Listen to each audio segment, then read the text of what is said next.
the interplay of the kinetic energy and the onset interaction that give rise to interesting correlations and competing orders. And these correlations are also thought to play a major role in superconductivity. So what do we know about the Fermi Hubbard model? First of all, at half filling, everything is pretty well known.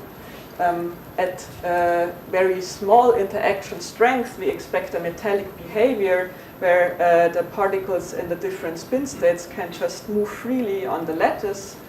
And as soon as the interaction strength has increased, we expect a transition to a Mott insulator where the double occupancies are getting suppressed by the onset interaction.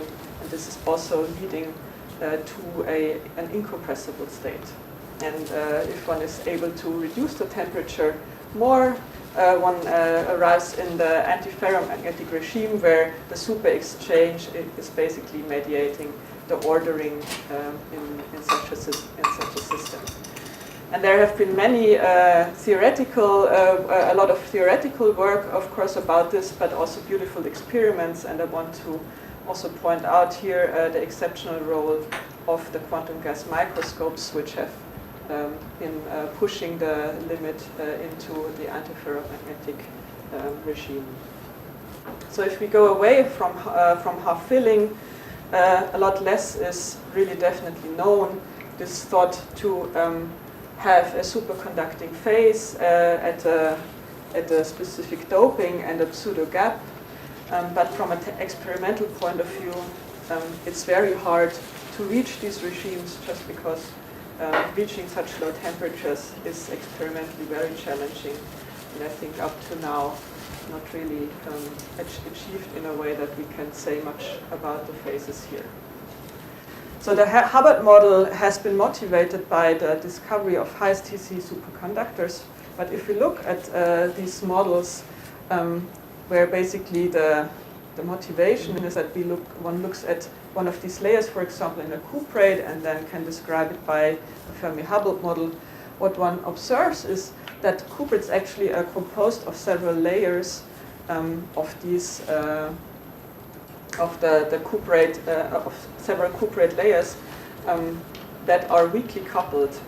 And the question is up as to what is the role of the coupling between the layers and what is its influence on the critical temperature.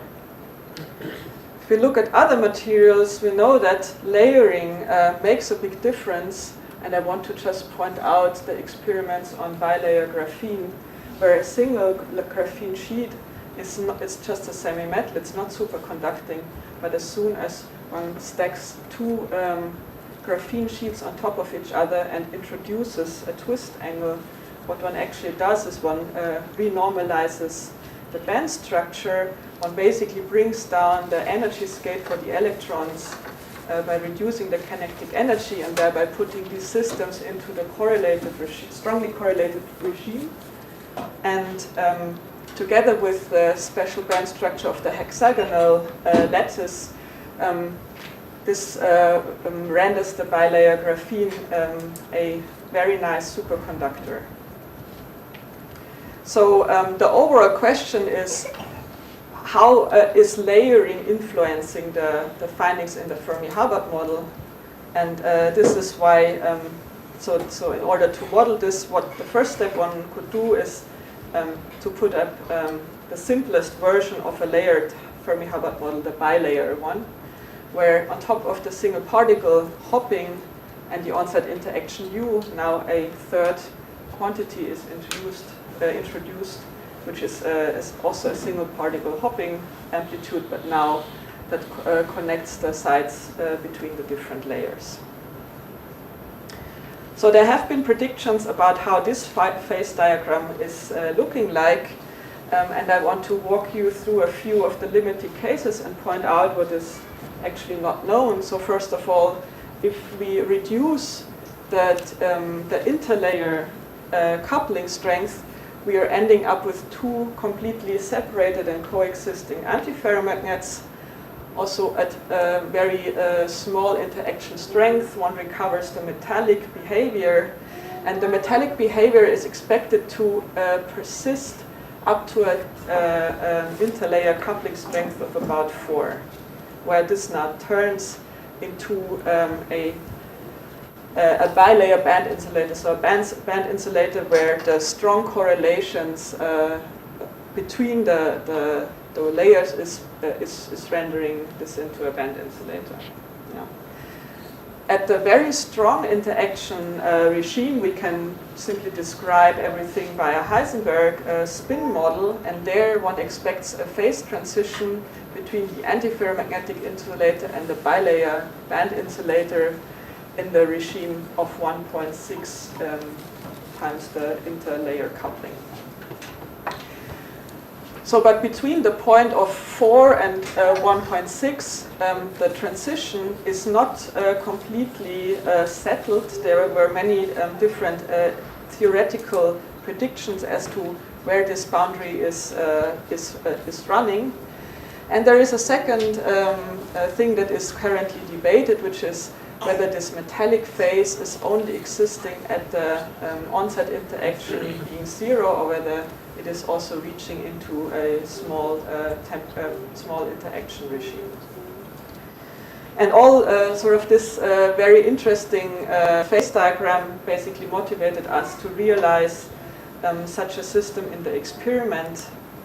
And the way we went about this is by using potassium-40 fermionic atoms in the 2 lowest hyperfine states and load them in our optical lattice. And I want to show you how our original experimental setup looked like. So what we have is a vertical lattice potential which we create by 2 intersecting laser beams at a very shallow angle, and with a repulsive optical dipole trap that gives us a lattice spacing of about 1 micron.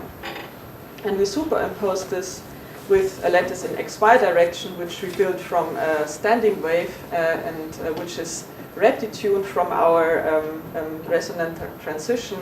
And this gives us a lattice spacing of ½ a micron in the xy plane. So when we load the system, we usually don't load only one layer, but several of these. And in order to address or read out a single layer, what we do is we apply a magnetic field gradient, and then with radio frequency transfer, we single out one layer. And as you can probably imagine, this lattice spacing is pretty small, and we also don't have a high resolution microscope, but just a single aspheric lens inside the vacuum, so we don't have single site resolution. Our detection methods are just basically this: either we can read out the single or the double occupations in our lattice configuration, or as an alternative, we can resolve the 2 hyperfine states in 2 consecutive imaging pulses, and thereby, for example, look at the antiferromagnetic correlations. So in order to now go towards a bilayer model, what we added to this system was to add a second pair of dipole trap laser beams, now also at an infrared wavelength, which is basically double the wavelength of the original one. And so we are left with an additional spacing of about 2 microns, and a superposition of those 2 gives us a double well potential structure in the vertical direction. And one can control the interlayer coupling basically by tuning the powers of these 2 optical dipole traps, and one can tune, or we can tune the potential tilt by changing the frequency of one of the laser beams. And I want to point out here that this is not only us doing this, but there have been also great experiments in the group of Emanuel Bloch and of Martin Zwierlein in the past. So the way we want to prepare our system now is to first enter the regime where we have a band insulator, so where we have 2 particles per side in our optical lattice, And in order to do so, we start by evaporating at slight attractive interaction in our big dipole trap and get down to temperatures of 1/10 of the Fermi temperature. And then we load into our optical lattice. At that moment, still not a bilayer lattice, but just the original one. You can see that at the middle we observe double occupancies, while at the sides the probability for single occupancy is of course higher. So we reach a band insulator, but only at the center of our cloud due to the harmonic trapping, and this causes a problem for the further experiments, which is why we added a repulsive barrier, which we shine from the top by using a digital mirror device. And this does nothing else but singling out the center region where we have double occupation and separated from the rest, so there is no entropy reflow into our system. And with this we can reach system sizes of about 80 sites.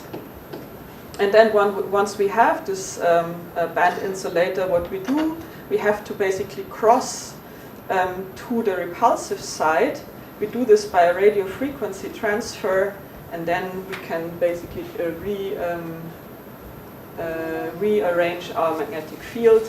And then in a last step, we split the band insulator in vertical direction by just switching on the second optical lattice, which is the repulsive one, and creating these barriers. And we are going to a situation where the coupling between the double wells is negligible, and we can control only the interlayer coupling strength.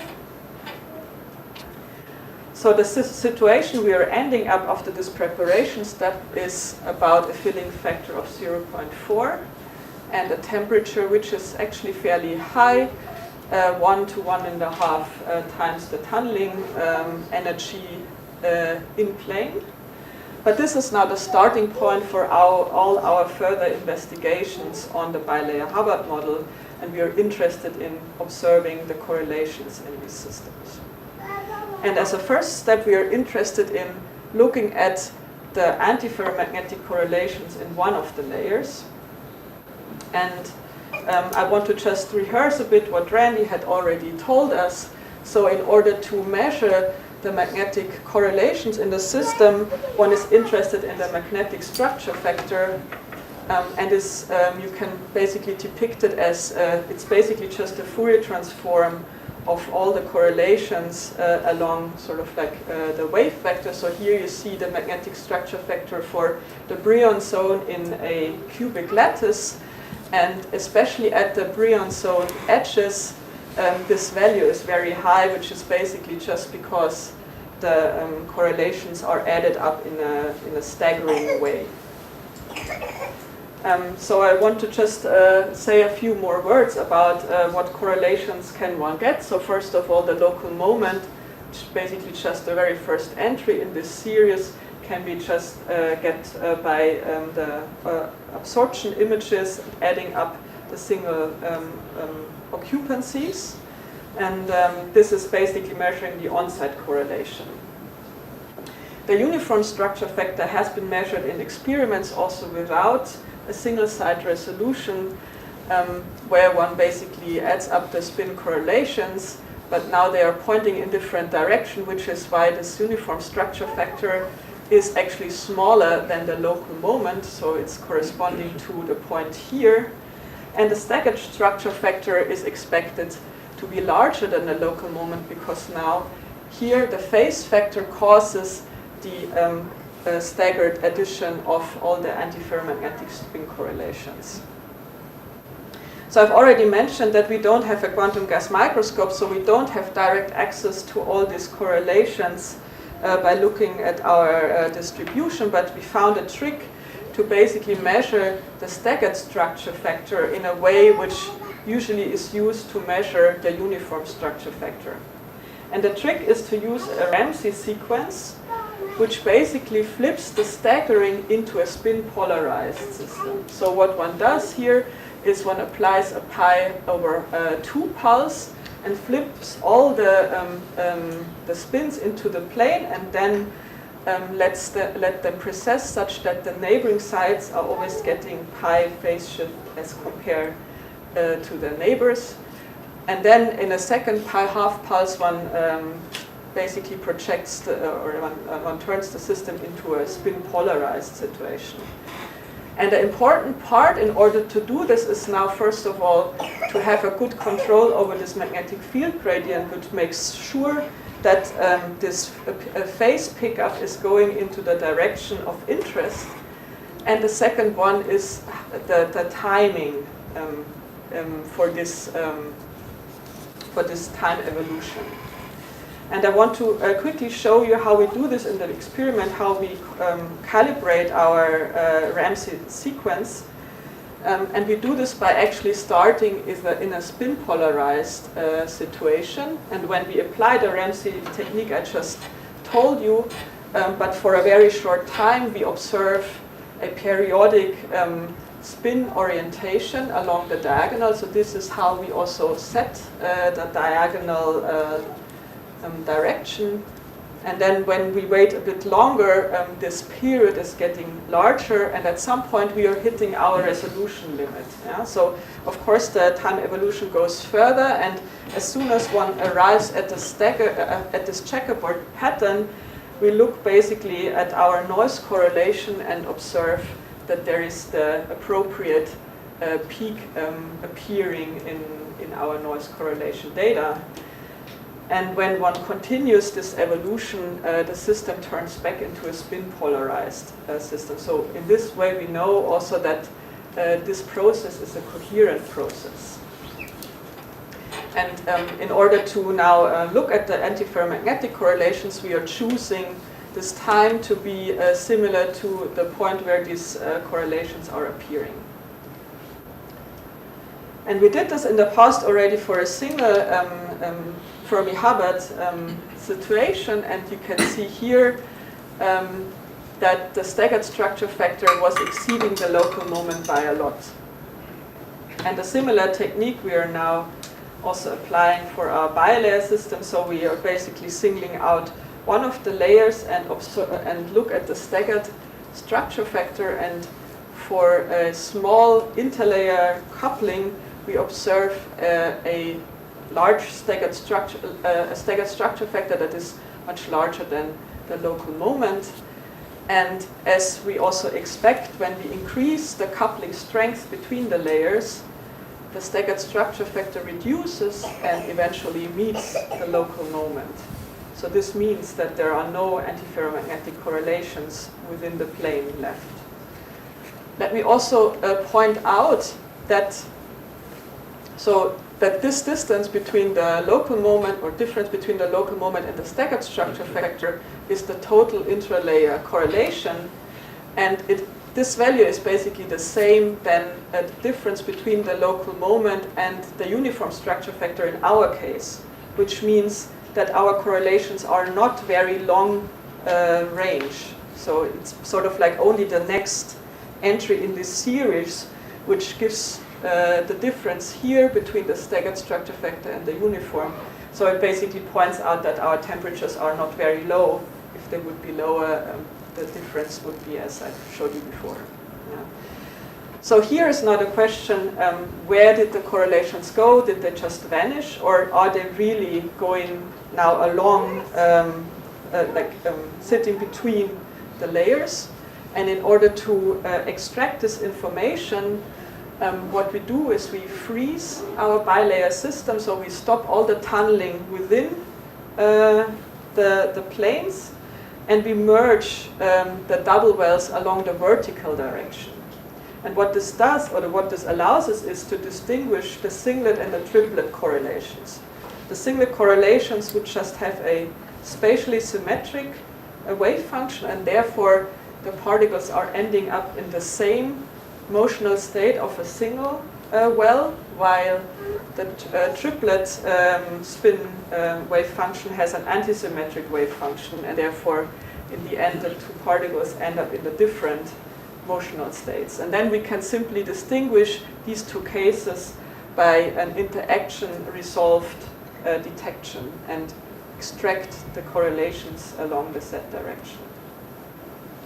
And when we plot this as a function of the coupling strength, we indeed observe that for a completely isolated layers, this contribution is very small and it increases towards the strong coupling of the layers. And more than that, we can also observe that it is actually of the same magnitude than the total intralayer coupling. So what happens here is really that we transfer all the correlations from the plane to sit within the planes. So that was our first result here, and we were really curious into how does the moment, like how does the position where this transfer happens change as a function of the interaction strength.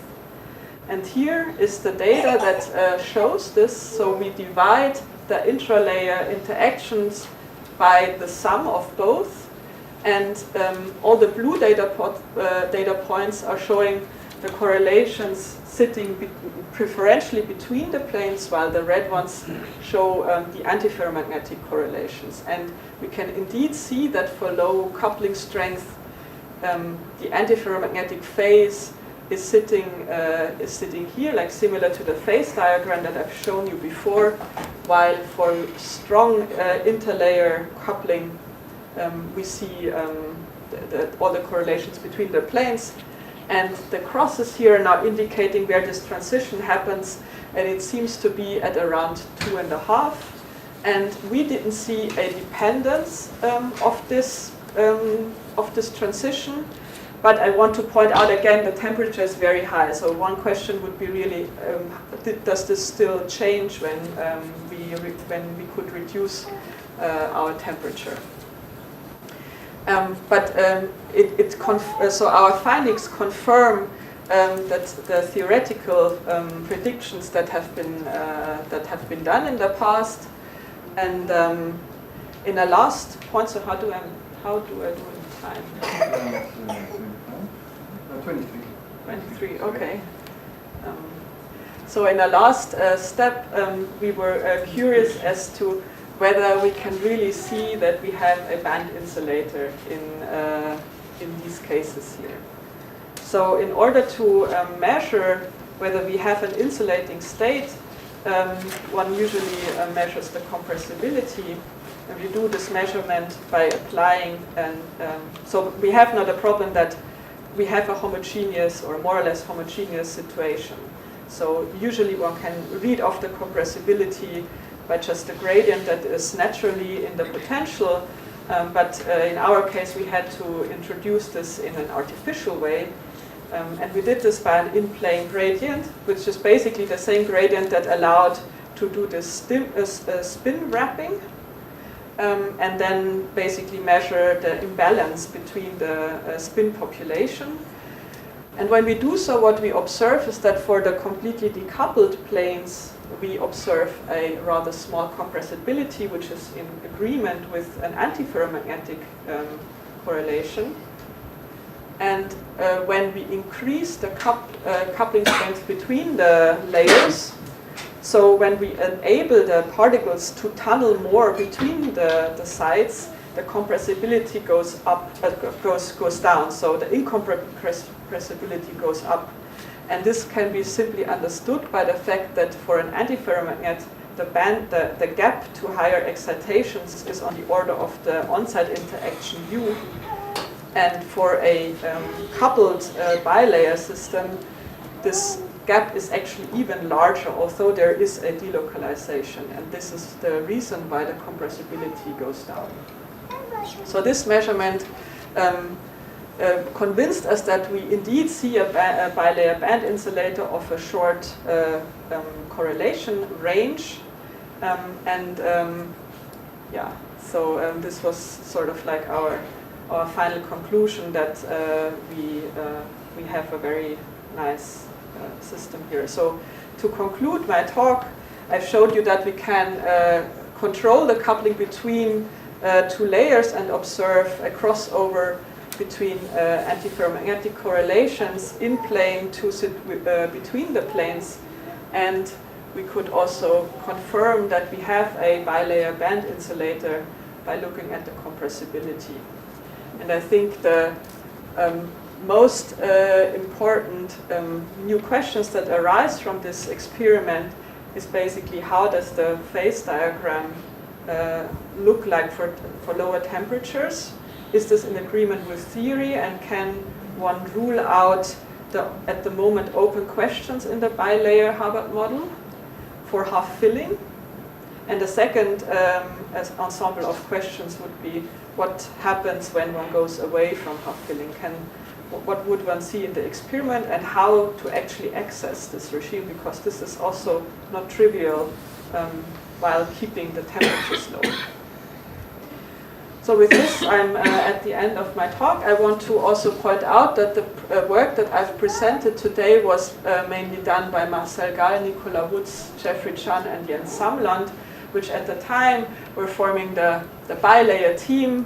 And I want to present the group I'm working in at the moment, the University of Bonn, and I would like to thank you for your attention.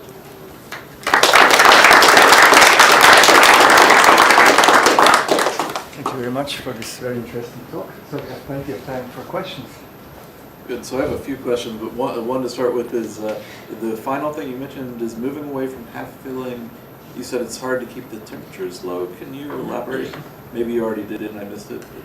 Yeah, so our temperatures were really not very low as compared to the temperatures that we could achieve in the single plane. And to be honest, we don't quite know the full reason for this.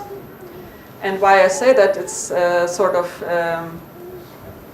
well, I mean, that's basically so we did not completely try and change, go away from half filling. We saw that when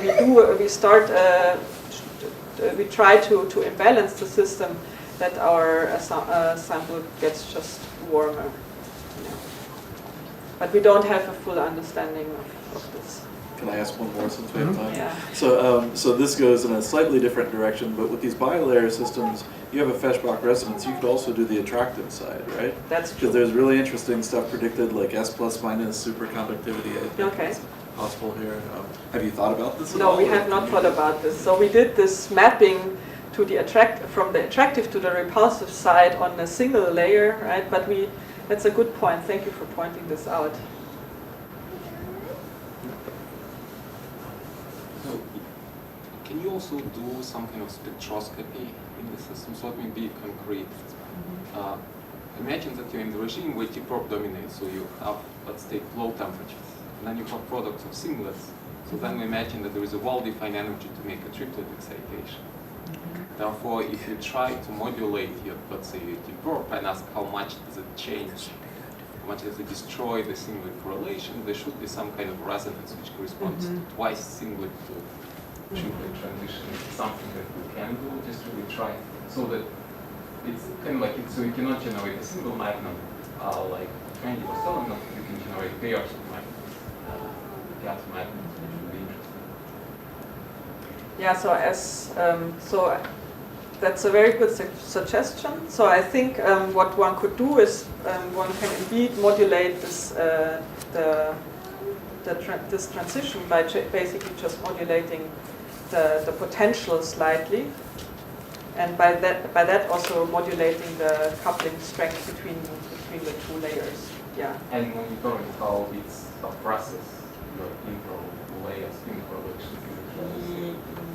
Well, I mean, monitoring, I would probably think it's basically the same thing. So if the observable is still valid, and I think it would, then this would be an interesting experiment to do. Yeah. Here is a question. Okay. Yes. Hi, Andrea. Very nice. I had one question. So I like this way of measuring it by kind of spiraling up the spin, but can't you do that in the plane? Which means that if in the bilayer even if you had a perfect 3D Néel state in the bilayer, it would show up as no spin order. But I guess you could do the spin spiraling into the 1-1-1 direction, right? By having the field gradient not point in the plane, but towards the three-dimensional. Would that be possible? And have you ever tried that? So as far as I know, we did not try that. I must say that I was also not in the group when these experiments with the spin spiral were done. So maybe they did try. I'm not aware.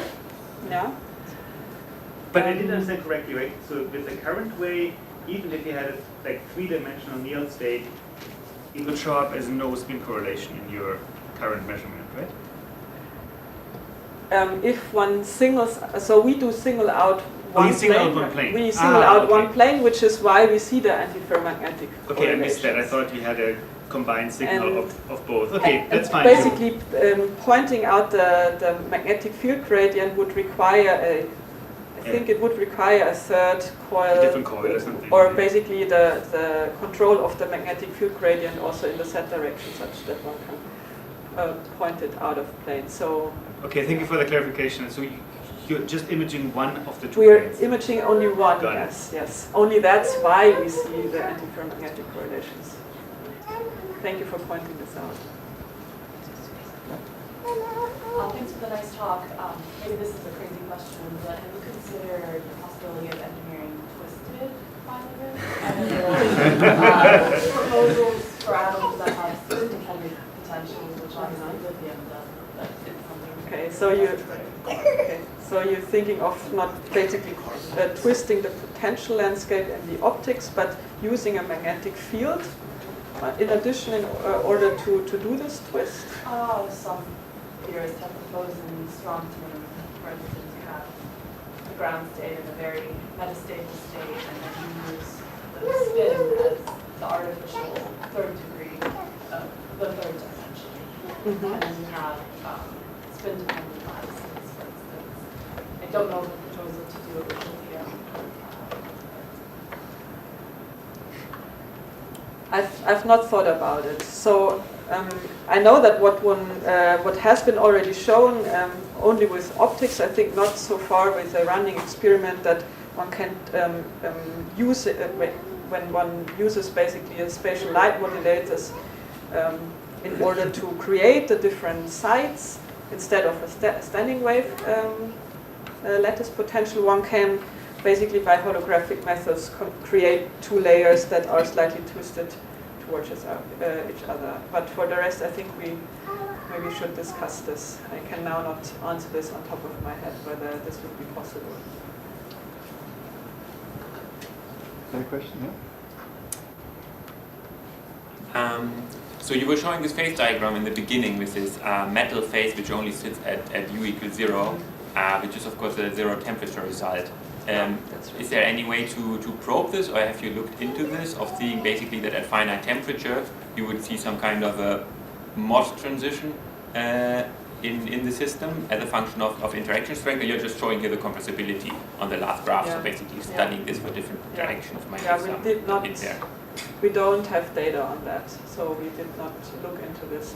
I agree it would be very interesting. And could you do transport measurements? Let's say, maybe even doping the system, putting a gradient, and seeing. Yeah, as I said, if we can achieve still low temperatures with this, I don't see a problem. As we have basically the resolution of the doubly and singly occupied sites, or the spin resolution. As long as there are no effects that are only very local, I think this would be doable. Yeah.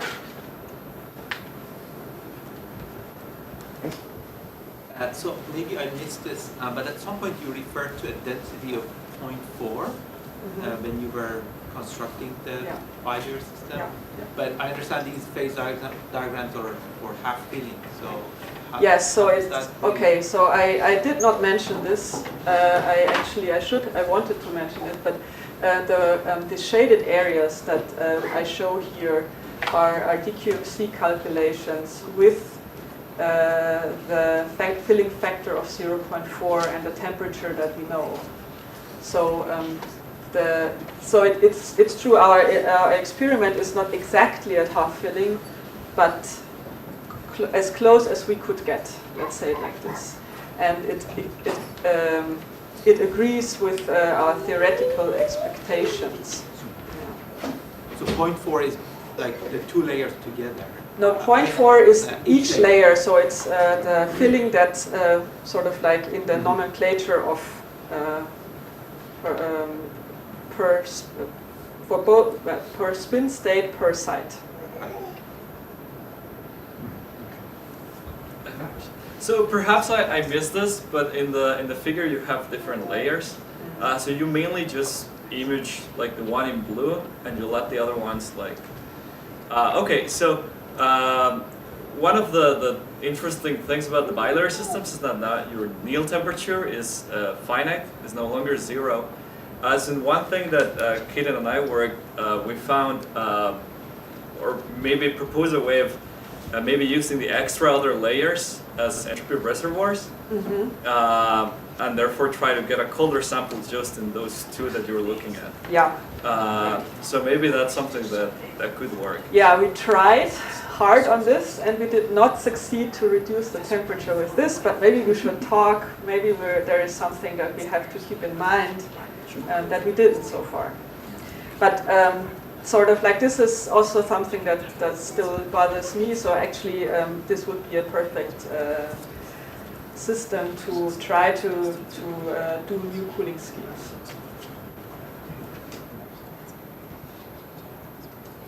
Any other question? Otherwise, let's thank Andrea again.